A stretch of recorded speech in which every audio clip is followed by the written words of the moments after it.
Bonjour. Alors on se trouve aujourd'hui sur le lac du Bourget en Savoie où on va effectuer une pêche à la tirette. Alors je vais vous expliquer en deux mots ce que c'est. Pêche à la tirette, donc faite pour pêcher le brochet. C'est une pêche relativement rudimentaire mais qui demande un matériel peu coûteux. Alors au point de vue canne, on emploie une canne en fibre de carbone. Donc en canne, on va dire que 2,70 m, 2,80 m est la bonne longueur pour pêcher en bateau. Donc c'est une canne semi-parabolique. Donc il y a une action relativement douce et qui permet d'encaisser les rushs du poisson. Concernant le sion, on peut noter que le sion est d'une couleur fluo et qu'il est très sensible.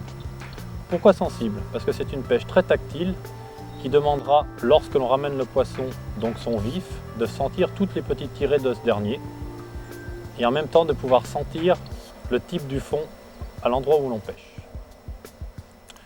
Concernant le moulinet, on va prendre un moulinet de taille moyenne, donc relativement léger, qui permettra de ne pas trop fatiguer rapidement en action de pêche. Ce moulinet, me concernant, est à frein avant, pour l'unique et bonne raison, c'est qu'un frein avant est toujours meilleur qu'un frein arrière, au point de vue douceur de fonctionnement. Personnellement, je pêche avec de la tresse fluo, de manière à pouvoir mieux visionner mon action de pêche. Concernant le diamètre, un diamètre de 10 à 15 centièmes est suffisant. Ce n'est pas la peine d'avoir un diamètre plus élevé. Le montage est relativement rudimentaire. Nous employons ici une balle, en général entre 7 et 15 grammes. À l'arrière de celle-ci se trouve une petite bille en caoutchouc qui servira d'amortisseur lors des chocs occasionnés sur l'émerillon. Ensuite, nous avons un émerillon, puis un bas de ligne entre 60 et 80 cm selon la technique de pêche. Alors ici, comme vous pouvez le constater, nous employons un bas de ligne en acier, une résistance de 5 à 7 kg maximum, et d'un hameçon à hampe relativement longue qui va éviter au brochet d'engamer trop profondément. On remarquera aussi que l'hameçon est relativement fort de fer, de manière à ce qu'il ne soit pas ouvert par le poisson en cours d'action de pêche. Alors je vais vous expliquer le montage pour la pêche que nous allons effectuer aujourd'hui.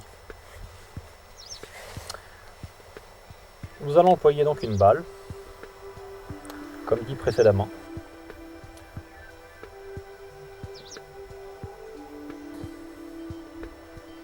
Donc on enfile la balle côté conique en amont. Une petite bille en caoutchouc. Donc cette bille en caoutchouc aura le rôle d'amortisseur lorsque le plomb va venir taper sur cette dernière et sur le nœud. Ensuite, nous allons mettre un émerillon.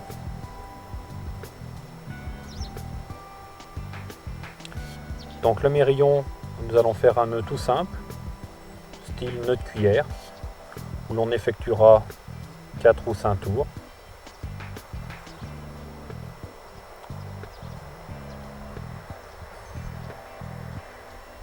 Voilà. On coupe l'excédent. Voilà. Nous avons là déjà le sommet de notre montage.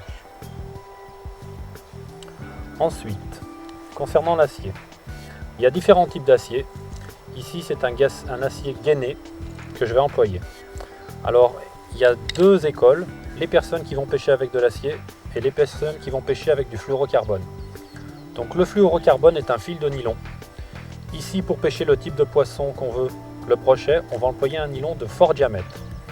Donc le fluorocarbone est un nylon qui est relativement dur, qui a un état de surface dur et qui va permettre d'éviter au brochet de le couper dans les 10 secondes suivi de la touche.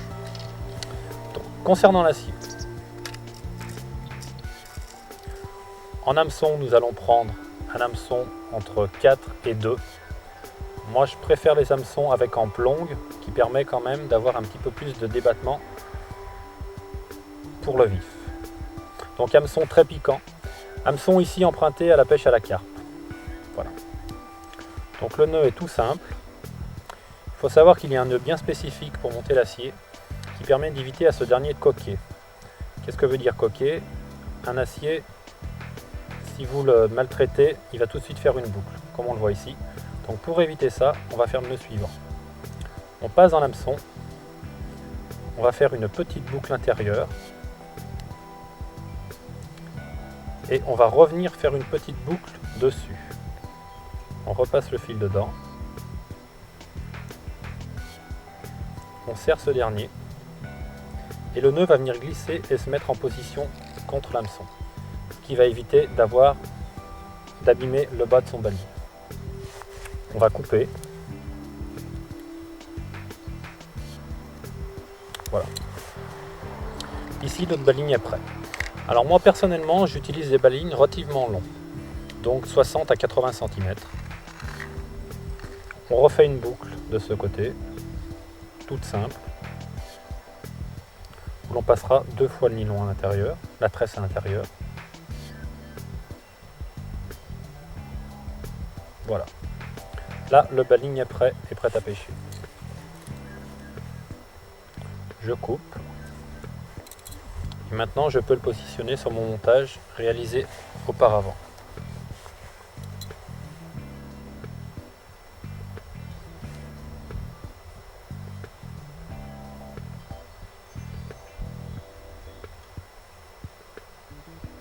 Voilà. Là, mon montage est fini. Le plomb va donc se mettre en position contre les mérillons et le baling à l'arrière est prêt. Alors pourquoi on appelle ça pêche à la tirette? La pêche à la tirette est une pêche qui va permettre de prospecter tous les fonds. C'est-à-dire qu'on va traîner sur le fond son poisson. À la touche, dès qu'on va ressentir une petite résistance, le plomb va rester à terre, le fil va se dérouler et le poisson ne sentira aucune résistance. Il y aura simplement à rendre la main 2 ou 3 secondes et à ferrer amplement. Donc, maintenant, pour aller à la pêche, il nous manque uniquement une chose, les vifs. Donc les vifs, on peut employer différents types de poissons. Ici, nous, aujourd'hui, nous allons employer des petits chevennes. Donc petit poisson blanc, qui va à merveille parce qu'il a un côté très brillant, qui intéresse grandement les prédateurs. Mais on peut aussi bien employer des petits perchots, ce qui est très bien pour notre lac, étant donné que nous avons beaucoup de perches. Sinon des gardons, des petites tanches. Alors je vais vous présenter mon embarcation. C'est une barque de 5 mètres en tôle. Donc c'est une barque typique au lac du Bourget. On n'en trouve plus d'ailleurs aujourd'hui. Pourquoi 5 mètres de long? C'est un minimum sur le lac du Bourget. À savoir que c'est un lac relativement vanté et pour des raisons de sécurité, il faut au minimum une barque de cette longueur-là. Concernant le moteur, j'ai un moteur thermique, donc 9 chevaux 9, qui est un minimum et qui permet de pouvoir se sortir au cas où il y a un gros coup de vent. J'emploie aussi un éco-sondeur qui est obligatoire, je dirais, pour ce type de pêche. Ça nous permet, sur des grandes étendues comme les nôtres, de pouvoir retrouver relativement facilement le poisson. À savoir, selon les époques de l'année, il va se retrouver plus ou moins haut et sans l'aide de cet appareil, il est quasiment impossible d'arriver à trouver le poisson. L'été, il est vrai qu'il se retrouve sur les bordures, donc il n'y a pas de problème, il suffit de pêcher dans 4-5 mètres d'eau. Là, à cette époque-là, nous sommes quand même en février, le poisson va se retrouver entre 17 et 25 mètres, donc il nous faut un éco-sondeur de manière à pouvoir le trouver. Voilà. Donc, je crois que je vous ai tout dit, maintenant nous allons aller à la pêche.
Alors là, on vient d'arriver sur nos lieux de pêche. On va faire une petite côte sauvage qui est en général bien peuplée de brochets. A savoir que l'été, on pêche sur les bordures. Là, il y a très peu d'eau. Donc à 10 mètres du bord, on va se retrouver avec 4-5 mètres d'eau.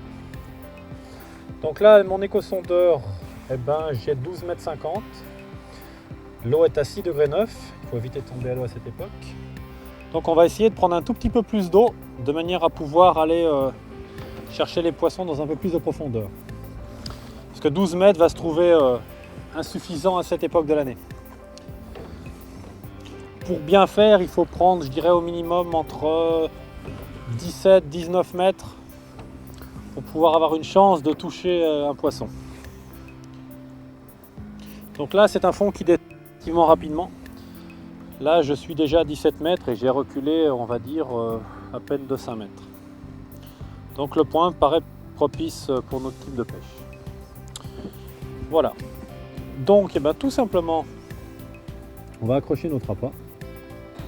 Des petits chevennes. Donc c'est tout bête. La pêche étant relativement rudimentaire, on va mettre simplement un hameçon et locher le devant de la tête du poisson. Donc on plante par-dessous la bouche et on ressort juste au-dessus du nez. Voilà. Donc le montage est vraiment tout bête. C'est la meilleure solution pour éviter au poisson de perdre trop vite de sa vigueur. Donc ça c'est le montage minimum. Donc maintenant je vais rajouter ce qu'on appelle un pepper. C'est tout bête mais c'est très important. C'est une petite rondelle en caoutchouc avec un petit trou à son milieu qui va éviter au poisson de partir lorsqu'on va le lancer. Donc tout bête, on plante ça devant le nez du poisson.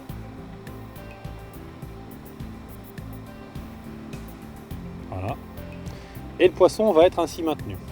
Ce qui fait que lorsqu'on va appuyer les lancer, et lancer un petit peu fort, ça va éviter de trop faire casser, de trop abîmer le poisson et de le maintenir toujours sur l'hameçon. Voilà. Donc tout bête. Le poisson étant monté, il n'y a maintenant plus qu'à lancer. Donc c'est pas la peine de le chercher trop loin. Là, on ne va pas quitter des yeux le fil. Pour la bonne et unique raison, c'est que bien sûr, le brochet attaque la descente. Donc en général, c'est quand même plus l'été qu'il arrive ce type de choses, mais on est donc ne jamais quitter des yeux le fil, la tresse des yeux. Donc personnellement, moi je préfère pêcher debout. Pourquoi? Parce qu'assis, vous avez tous les chahutements du bateau qui font vite des mauvaises vibrations sur la canne. Donc la pêche est toute bête. Concernant le maintien de la canne, moi personnellement, je la tiens juste avec 3 doigts. Moins on serre sa canne, plus on est tactile.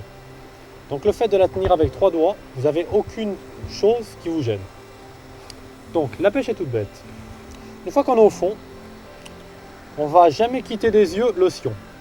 Donc une fois au fond, on va suivre toujours le sion des yeux. On ramène sur à peu près 1 mètre, on s'arrête, on remet un petit coup de manivelle et on fait un temps de pause. Pourquoi le temps de pause? Le poisson n'a pas l'habitude de courir après un appât, donc plus on traîne, mieux c'est. A savoir que le brochet est un chasseur à l'affût, donc il va préférer se déplacer de 2 mètres que de se déplacer de 20 mètres en courant, c'est pas une perche. Donc la pêche veut qu'on lance, on ramène d'1 mètre, on fait un petit arrêt et on repart. Quand on pêche au leurre, souvent on fait du stop and go. Donc lorsqu'on ramène un leurre, on jette le leurre, on ramène, on s'arrête.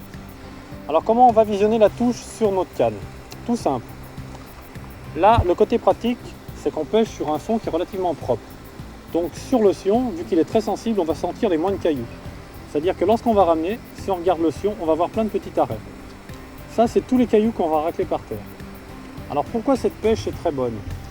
Parce que lorsqu'on va traîner sur le sol le plomb et le plomb va relever les sédiments et le poisson va être attiré par ces sédiments qui sont relevés en suspension. Donc, on ramène d'1 mètre, on fait un petit stop, on remet un petit coup de manivelle, on ramène d'1 mètre un petit peu plus vite, on fait un arrêt et on recommence. Alors la pêche est faite comme ça. Au fur et à mesure, on jette, on lance, on ramène, on fait des petits arrêts. Donc là, on n'a rien pris. Donc on va refaire la même chose. Il y a l'éco-sondeur, on se retrouve dans 10 mètres d'eau. Ce qui n'est pas assez pour cette époque de l'année. Donc on va reprendre un petit peu le large. Donc là, comme on peut le voir à l'écran, on a 14 mètres de fond. Ce qui est un tout petit peu trop pour l'époque. Donc on va reprendre un tout petit peu d'eau pour être amené à peu près dans 18-19 mètres d'eau. À savoir que ça descend très très vite. Voilà. Donc là on se retrouve sur 18 mètres 50 d'eau. On va commencer à pouvoir pêcher. On peut noter par exemple ici qu'au fond il y a un poisson qui est posé dans 19 mètres. Voilà. Donc on va essayer d'aller voir.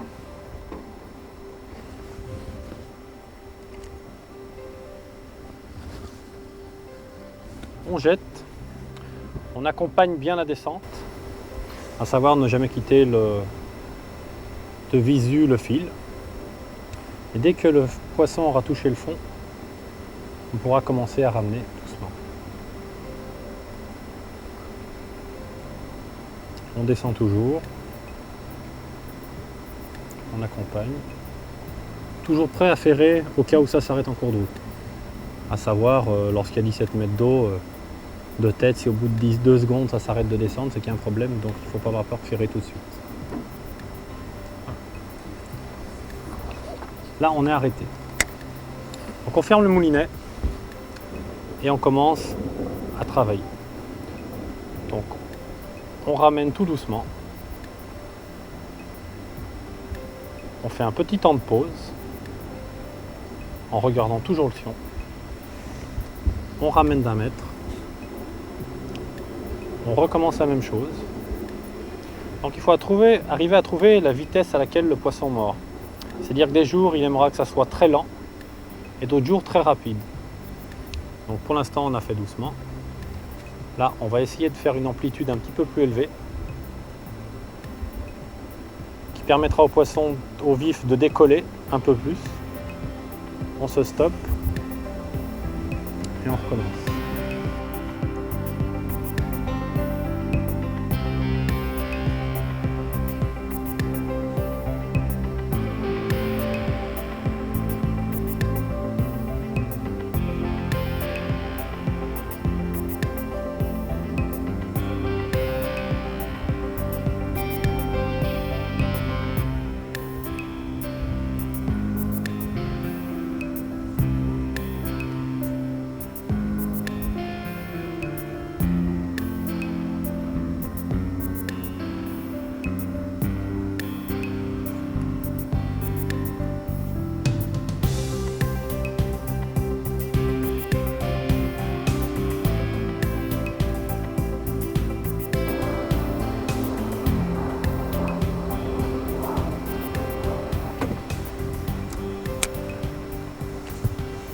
Donc on continue à ramener tout doucement.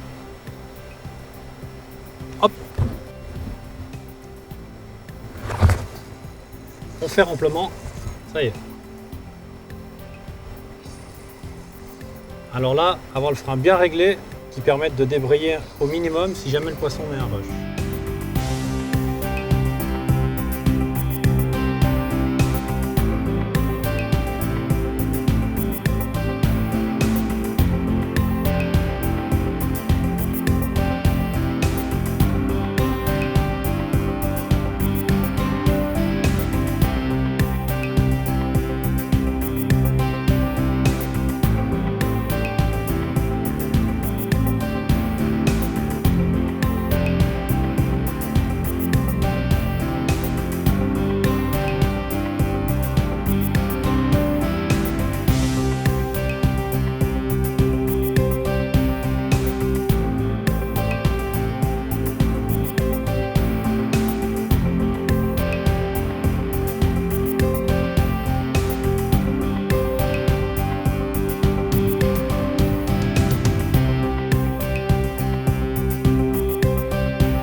voilà le poisson.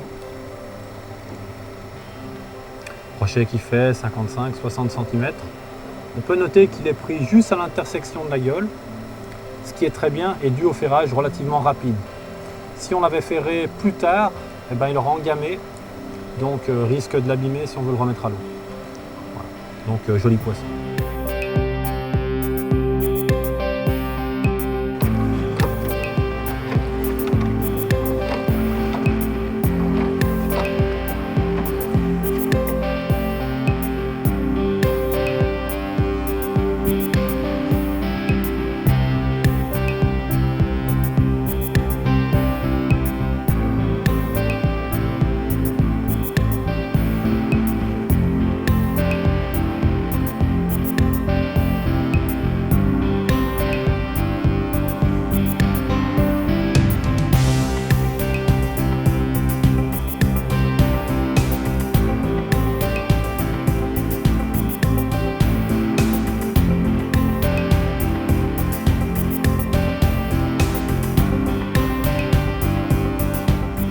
Donc comme vous avez pu le constater, la pêche est relativement simple et donc à la portée de tous. Il y a simplement besoin d'une canne, un moulinet, de la tresse, des vifs et je dirais que n'importe quelle personne peut essayer cette technique qui est relativement fiable et qui permettra de prendre du poisson pour tout le monde.